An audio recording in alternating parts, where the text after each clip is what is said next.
Well, in a big departure from the norms, Kamala Harris has decided she'll not be attending the Al Smith dinner this year, set for October 17th. Kamala Harris will be the first presidential candidate since 1984 to skip the iconic charity dinner named after New York Governor Al Smith, who was also the first Catholic presidential nominee of a major party, the Democrats, in 1928. In deciding to skip the Al Smith dinner, Harris's staff made an outright, perhaps even panic decision that will increasingly be seen as a snub to the crucial bloc of Catholic voters. By the way, as the Catholics vote, America generally votes. And that's true. And right now, in the latest polling, Donald Trump is plus 10. I don't think this is going to help bring the Catholics home. Here with me to discuss, CEO of AMAC, Rebecca Weber. Rebecca, nice to see you. What do you make of this?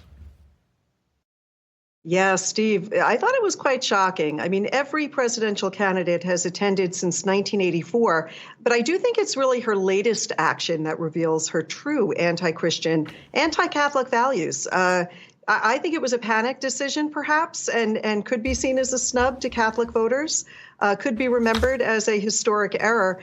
We have to remember just a few days ago, Kamala Harris posted on X, and she said, one does not have to abandon their faith or deeply held beliefs to agree the government and Donald Trump should not be telling a woman what to do with her body. What I found was interesting there, Steve, was even NFL coach Tony Dungy called her out, and he asked her a very good question. He said, exactly what faith are you talking about when you say that you don't have to abandon it to support abortion? And he went on to quote some scripture. But this is really, I think, more and more Americans are recognizing that in Kamala Harris, she supports unlimited abortion up until the 9th month. That's not a Christian position.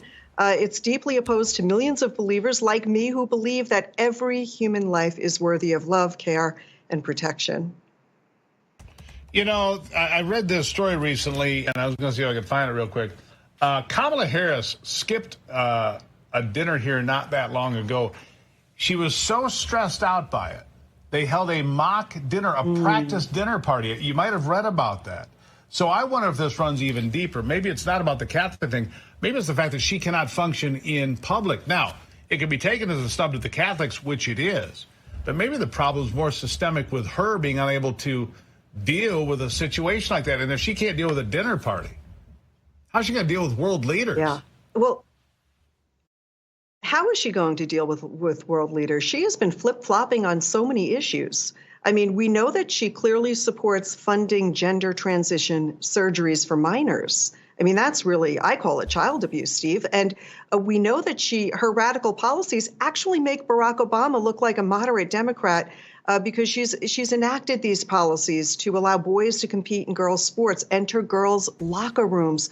So when you hold on to those, what I call anti-faith positions, and she recognizes that she's going to be around people of faith, how does she respond? I mean, she's underperforming with Hispanic Americans, with African American communities. These are folks that really cherish and embrace their Christian values. So I think for those who care about protecting innocent life, our children, people who really want to safeguard our right to live by our values of faith, there is really only one choice in this election, and that's Donald J. Trump. And that is just the truth. I think Catholic Americans are going to have a major voice in this presidential election. Another article posted on amac.us goes on to speak to some of the demographics. And what's interesting, Steve, is 43% of Pennsylvania Catholics are registered Republicans. 46% in Pennsylvania, these are 2014 numbers, are registered Democrats. So the Catholic demographic is higher in certain states like Pennsylvania, Wisconsin, and a handful of other states. So I do think that people are paying attention. And I want to go back to...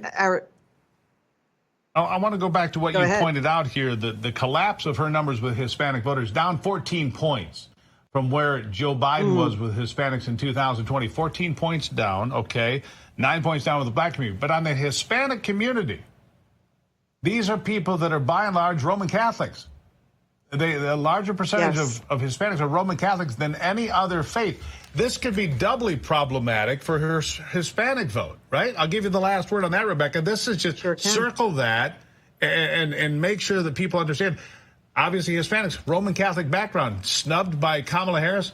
It doesn't sell.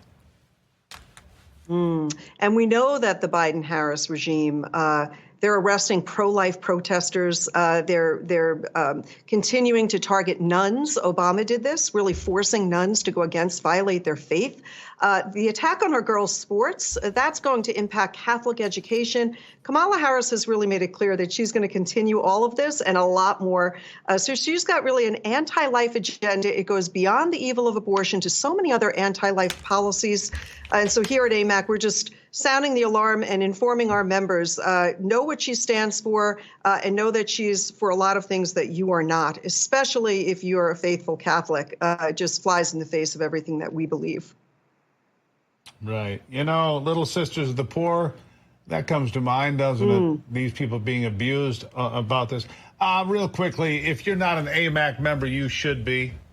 They've got some great specials right now that you can get on board for next to nothing. Go to amac.us/voice. Join today. Be with like-minded people in your community and across the country, more than 2 million strong and growing. Rebecca, thank you for being here. Thank you, Steve.